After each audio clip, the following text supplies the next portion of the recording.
Welcome to rockets. कैसे हैं आप सभी। आज हम देखने वाले हैं Aurora Teagarden mystery a bone to pick. तो मूवी की शुरुआत में हमें किसी अनजान इंसान की लाश को दिखाया जाता है जिसे कोई दफना रहा होता है, लेकिन अभी हमें यह नहीं बताया जाता कि आखिर ये लाश है किसकी और इसे दफनाने वाला है कौन। तो बस ये जानने के लिए आपको मूवी के एंड तक बने रहना होगा, क्योंकि आगे चलकर ये काफी इंटरेस्टिंग होने वाली है। तो अब हम 2 साल के बाद का सीन देखते हैं, जहां पर द रियल मर्डर क्लब की मेंबर अरोरा सारे लोगों को एक केस के बारे में बताती है और इस केस को काफी टाइम से पुलिस वाले भी सॉल्व नहीं कर पा रहे होते हैं, लेकिन अरोरा ने अपने शातिर दिमाग का इस्तेमाल करके उस केस को आसानी से सॉल्व कर दिया है। वो सारी डिटेल्स बताती है कि आखिर उस केस में हुआ क्या था। अब ये सुनकर सारे मेंबर हैरान रह जाते हैं कि ये तो काफी तेज है। वो सारे उसकी तारीफ करने लगते हैं। फिर सारे लोगों का सुझाव होता है कि अरोरा को इस क्लब का प्रेसिडेंट बना देना चाहिए, और जबकि प्रेसिडेंट में देखें तो टॉम नाम का एक आदमी प्रेसिडेंट होता है, लेकिन अरोरा कहती है कि टॉम ने काफी अच्छे से इस क्लब को संभाला है, तो इस बार के प्रेसिडेंट वोटिंग में मेरा वोट तो टॉम को ही जाएगा। अब अरोरा से मिलने के लिए जेन नाम की एक बूढ़ी महिला आती है जो खुद भी उसी क्लब की मेंबर है। वो अरोरा को कल अपने घर पर आने की दावत भी देती है, क्योंकि उसके पास एक से बढ़कर एक रेयर डिटेक्टिव नॉवेल्स का कलेक्शन है। अरोरा चाहे तो उन्हें पढ़ सकती है, जिस पर अरोरा उसके घर जाने के लिए तैयार हो जाती है। अब अगले दिन वो उसके घर आती है, जहाँ इतनी सारी नॉवेल्स का कलेक्शन देखकर वो दंग रह जाती है। फिर जेन अरोरा को एक नॉवल देते हुए कहती है कि इसे ध्यान से पढ़ना, ये तुम्हारे सारे केसेस तो नहीं, लेकिन हाँ कुछ केस को सॉल्व करने में जरूर मदद करेगा। इसलिए अरोरा उस नॉवल को अपने पास रख लेती है। अब रात को अरोरा के पास उसकी जर्नलिस्ट दोस्त सैली आकर उसको एक बुरी खबर देती है। कहती है जेन की हार्ट अटैक से मौत हो गई है। ये सुनकर अरोरा भी हैरान हो जाती है। वो तुरंत सैली के साथ जेन के फ्यूनरल में जाती है। वहां आने के बाद उसकी मुलाकात जेन के 2 पड़ोसी से होती है, जिसमें एक मैकॉन और उसकी गर्लफ्रेंड क्लेयर होते हैं। साथ ही मैकॉन सैली का बॉस भी है। उसी के साथ जेन के दूसरे पड़ोसी डेविड और मार्शा भी होते हैं। वो भी इसी फ्यूनरल में आए हैं। तभी वहां पर अरोरा का एक्स बॉयफ्रेंड आर्थर अपनी पत्नी टीना के साथ आता है, जो कि इस समय प्रेग्नेंट भी है। साथ ही वो एक पुलिस ऑफिसर भी है। ये देखकर अरोरा को थोड़ा बुरा भी लगता है, लेकिन फिर भी वो आर्थर के साथ एक दोस्त की तरह ही रहती है। अब फ्यूनरल के बाद अरोरा के पास जेन का लॉयर आकर उसे कहता है कि जेन ने मरने से पहले अपनी सारी संपत्ति तुम्हारे नाम कर दी है। अब ये सुनकर अरोरा हैरान रह जाती है कि भले ही मैं जेन की काफी टाइम से दोस्त थी, लेकिन इतनी भी ज्यादा क्लोज नहीं थी कि वो सारी संपत्ति मेरे नाम कर दे। अब रात को अरोरा जब जेन के घर पर आती है तो उसको सारी चीजें इधर उधर बिखरी हुई दिखती है।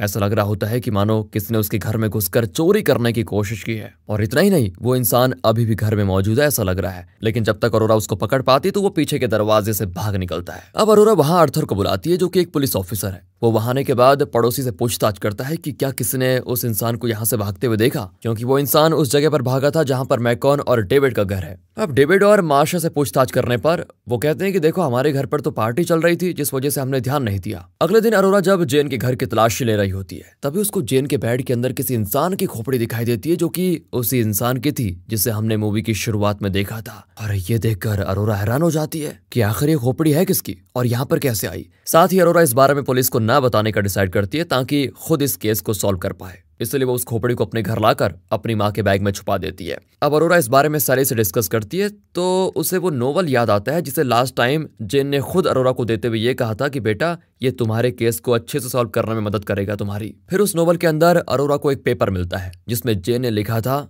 मैंने उस खोपड़ी वाले इंसान की जान नहीं ली, लेकिन मुझे कुछ लोगों के ऊपर शक है, इसलिए अब तुम्हारा काम है असली हत्यारे का पता लगाते हुए ये भी जानना कि आखिर ये इंसान कौन है। इसलिए मैंने अपनी सारी संपत्ति तुम्हारे नाम कर दी है। मैंने हत्यारे का पता लगाने की काफी कोशिश की, लेकिन असफल रही, पर मुझे पूरी उम्मीद है कि तुम इसमें जरूर कामयाब हो जाओगी। और ये पढ़कर अरोरा को समझ में आ जाता है कि शायद इसी हत्यारे को ढूंढने के चक्कर में टेंशन की वजह से जेन को हार्ट अटैक आया होगा, जिससे उसकी जान चली गई, और अब उसकी जिम्मेदारी है कि वो इस केस को सॉल्व करे। अब अरोरा उन दोनों पड़ोसियों के बारे में जानकारी निकालना शुरू कर देती है कि आखिर उनका फैमिली बैकग्राउंड क्या है। तब उसको सैली के जरिए पता चलता है कि मैकॉन का डिवोर्स हो चुका है, जिसकी पहली पत्नी लैन नाम की एक महिला थी, और उससे जो बेटा हुआ था वो अचानक ही कहीं गायब हो गया। इसलिए अरोरा की शक की सुई सबसे पहले मैकॉन पर जाती है कि शायद उसने अपने बेटे को मार दिया हो, क्योंकि उसका तो वैसे भी लैन से डिवोर्स हो चुका था। इसी के साथ उसे मार्शा से पता चलता है कि मार्क नाम के एक लड़के ने रेंट पर उसका घर लिया था, लेकिन रेंट दिए बगैर ही कहीं गायब हो गया, जिससे अरोरा को लगता है कि शायद हो सकता है मार्शा और डेविड ने मार्क को रेंट न देने की वजह से उसे मार दिया हो, लेकिन अभी कोई भी चीज कंफर्म नहीं होती। अब अरोरा जैसे ही अपनी कार के पास आती है तो वहां पर उसको एक नोट रखा हुआ मिलता है जिसमें लिखा होता है, वो खोपड़ी कहाँ पर है। और ये पढ़कर वो सच में दोबारा हैरान हो जाती है कि आखिर इसके बारे में किसी को भनक कैसे लग गई कि वो खोपड़ी मेरे पास है। ये जरूर उस किलर का ही काम होगा। इसके बाद वो रात को चर्च के फादर के साथ डेट पर जाती है और इस फादर को जेन ने ही अरोरा के लिए चुना था, जिसमें वो सफल भी रही क्योंकि वो दोनों पहली मुलाकात में ही एक दूसरे को पसंद करने लगे होते हैं। अब अगले दिन अरोरा को इंटरनेट पर मार्क के बारे में पता चलता है कि वो अभी भी जिंदा है और सोशल मीडिया पर एक्टिव भी है, जिससे वो समझ जाती है कि वो खोपड़ी मार्क की तो हो नहीं सकती। अब कुछ टाइम के बाद अरोरा अपने आसपास के इलाके को गूगल अर्थ पर देखने लग जाती है, जिससे उसे 2 साल पहले के और अभी की जगह पर किसी तरह का निशान बना हुआ दिखाई देता है। ऐसा लग रहा होता है कि 2 साल पहले वहां पर कुछ चीज छुपाई गई थी और अभी की फोटो जो रिसेंट में खींची गई है उसमें वो जगह दिखाई नहीं दे रही, यानी कि वो जगह पेड़ पौधे या घास वगैरह से छुप गई होगी। इसलिए अरोरा को लगता है कि हो ना हो उस खोपड़ी का पूरा कंकाल उसी जगह पर छुपाया गया होगा। अब रात के वक्त वो सैली के साथ उस जगह की खुदाई करती है, जिससे उन्हें वहां पर पूरा कंकाल मिल जाता है और इसी कंकाल का सर जेन के घर से मिला था। अब कंकाल को देखकर सैली तो डर के मारे पुलिस को वहां पर बुला लेती है, तो उस कंकाल को फिर कलेक्ट कर लेते हैं। फिर अरोरा और सैली से पूछताछ करने पर कि उन्हें यह कंकाल कैसे मिला, वो बहाना कर देते हैं कि हम तो अपनी बिल्ली को ढूंढते हुए यहाँ पर आ गए थे, तो तभी हमें कुछ हड्डियां बाहर निकली हुई दिखाई दी, इसलिए हमने आपको कॉल कर दिया। फिर अगले सीन में अरोरा जब लाइब्रेरी में होती है तो उसे वहां पर लैन दिखाई देती है, जो कि मैकॉन की एक्स वाइफ है। वो वहां उससे उसके बेटे के बारे में पूछती है, जिससे अरोरा को पता चलता है कि वो तो कभी लापता ही नहीं हुआ, बल्कि वो इंग्लैंड में अपनी गर्लफ्रेंड के साथ रह रहा है। अब इससे अरोरा समझ जाती है कि वो खोपड़ी लैन के बेटे की भी नहीं है और जिन दोनों इंसान पर उसे शक था वो तो खोपड़ी वाले इंसान है ही नहीं, तो आखिर ये खोपड़ी है किसकी। अब अगले दिन अरोरा क्लेयर के बुटीक शॉप पर जाती है, जहां कपड़े के बहाने वो उससे उसके पास्ट के बारे में जानने की कोशिश करती है, जिससे उसको पता चलता है कि क्लेयर का एक बॉयफ्रेंड था जिसका नाम था ब्रैड। लेकिन उसे जब पता चला कि ब्रैड किसी दूसरी लड़की में इंटरेस्टेड है तो ब्रैड को उसने छोड़ दिया और अब वो मैकन के साथ रहती है। पर उसके बाद से ब्रैड को किसी ने देखा नहीं, ये भी बात है, और इस चीज को आज करीब 2 साल गुजर चुके हैं। क्लेयर को उसका नामो निशान तक नहीं पता कि कहाँ है वो। फिर इस चीज को सुनकर अरोरा का सबसे बड़ा शक ब्रैड पर ही चला जाता है कि हो ना हो वो खोपड़ी ब्रैड की होगी, जिसे शायद मैकॉन ने मार दिया हो, क्योंकि वो क्लेयर को पसंद करता था ना इसीलिए, और हो सकता है कि ब्रैड उसके रास्ते का कांटा बन रहा हो उस समय। फिर अरोरा ब्रैड के बारे में जानकारी निकालने की कोशिश करती है कि आखिर इन 2 सालों में ब्रैड जा कहां सकता है, लेकिन उसे कोई जानकारी नहीं मिलती। जिसके बाद वो टीना के पास आकर उससे कंकाल के बारे में पूछती है कि कुछ पता चला कि वो कौन हो सकता है।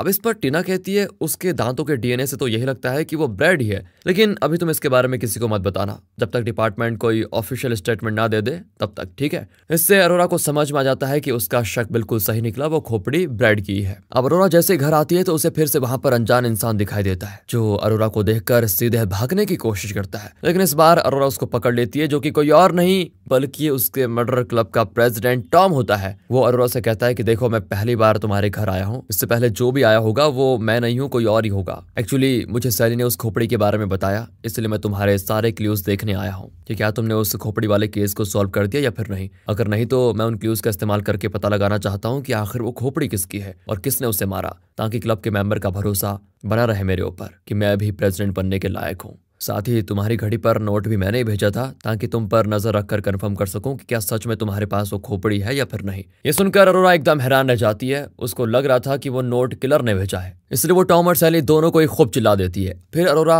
अपनी रिसर्च सैली को बताते हुए कहती है कि आज से 2 साल पहले मैकॉन ने ब्रैड के साथ किसी तरह का फ्रॉड किया था। इसके खिलाफ ब्रैड ने कोर्ट में भी केस दर्ज करवाया, लेकिन 3 सुनवाई के टाइम वो कोर्ट नहीं पहुंचा और लापता हो गया। मुझे यकीन है कि मैकॉन ने ही ब्रैड को मारा होगा, और अब इसीलिए अरोरा मैकॉन पर नजर रखना शुरू कर देती है। लेकिन मैकॉन को जब भनक लगती है कि अरोरा उसका पीछा कर रही है, तो वो उसको धमकाना शुरू कर देता है कि मेरा पीछा करना छोड़ दो, वरना तुम्हारे लिए अच्छा नहीं होगा। फिर अरोरा अपने सारे साथियों के साथ मिलकर एक प्लान बनाती है कि हमें कैसे भी करके यहाँ पर एक पार्टी अरेंज करनी होगी, ताकि उसमें सारे पड़ोसियों को इन्वाइट कर पाए। उस पार्टी में हम किसी तरह मैकॉन को बताने की कोशिश करेंगे कि हमारे पास वो खोपड़ी है, और अगर उसने सच में ब्रैड को मारा होगा तो वो खोपड़ी लेने के एक बहाने घर के अंदर जरूर जाएगा, और तब हम उसको पकड़ लेंगे, जिस पर सभी मान जाते हैं। अब पार्टी में अरोरा इनडायरेक्ट वे में मैकॉन को बताने की कोशिश करती है कि मेरे घर में एक तरह की खोपड़ी है और इस खोपड़ी पर एक निशान भी बना हुआ है, ऐसा लगता है कि उसके सर पर मारकर जान ली गई है उसकी। और ये सुनकर मैकॉन थोड़ा परेशान होने लग जाता है, लेकिन उसकी ये बात क्लियर सुन लेती है, जिससे उसे पता चल जाता है कि ब्रैड मारा गया। ये सुनकर वो एकदम उदास हो जाती है। वहीं इस बारे में जब टीना को पता चलता है तो वो उनकी इस हरकत की वजह से अरोरा और उसके साथियों से कहती है, मैं तुम सभी पर सबूत के साथ छेड़छाड़ करने का केस दर्ज करूंगी, क्योंकि मैंने कहा था ना ऑफिशियल स्टेटमेंट के बगैर किसी को कुछ मत बताना।